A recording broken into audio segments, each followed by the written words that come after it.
We're watching this motorcade drive through Sharm el-Sheikh, Egypt here. I want to bring in Fox News contributor Mark Thiessen. Mark, I'm watching these images and I'm getting chills as someone who has, has a household that has been talking about this conflict since the day that I was born. I mean, as far back as I can remember. This is an incredible moment here. Just give us your top line thoughts. What are you feeling?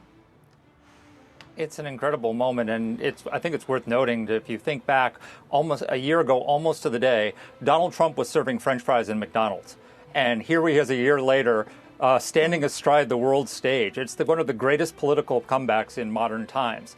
And it's having an effect on the world. You know, I was thinking about Ronald Reagan said in his Time for Choosing speech, you can have peace tomorrow and you can have it in a second, just surrender.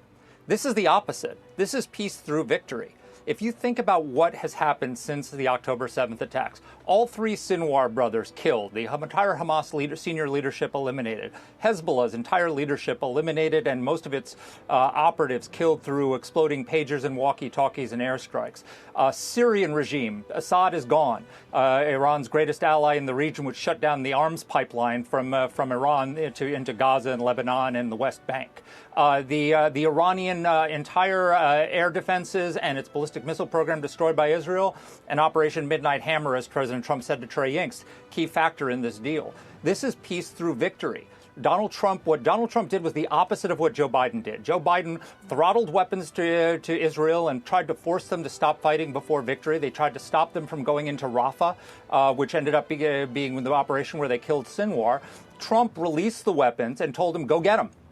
And when they did, he said, okay, now you got them. Now we can have peace. He forced Hamas into a corner. And that's what we're seeing today is not just peace, it's peace through victory. Mark, can you talk about where the ceasefire now crowd is? Like, I don't see, they're not at Columbia University today. It's funny. A lot of them were still protesting. They were protesting the peace deal. It was never about genocide. It was never about Gaza. It's all about hating Jews. And I'm sure they're going to continue marching. They were marching this weekend in London. They were marching all over the world. They're the odd man out because we now have the hostages released. And all the rest of it. But, the hard part is still coming up. We need to, this is a great day for the people of Israel to have the hostages back. But we've still got to disarm Hamas. We've still got to enforce, got to come up with an international force to come in and secure their area and make sure that Hamas understands it will have no role in the future of Gaza. Hamas basically still has to surrender.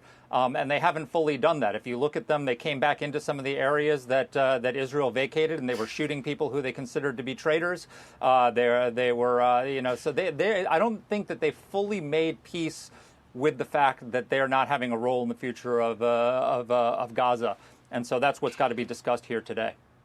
Mark, just really quickly, I want to read to you a text I just got from Dan Hoffman, who tends to be very cautiously optimistic, cautious, I would say. And he said, who cares about a Nobel Peace Prize? The Nobel Committee is not a constituent. Trump serves the American people. If he's doing right by our national security, that is all that matters. I would say a lot of folks are thinking that in this moment. Mark, thank you for joining us. Hey, everyone. I'm Emily Campagno. Catch me and my co-hosts Harris Faulkner and Kayleigh McEnany on Outnumbered every weekday at 12 p.m. Eastern, or set your DVR.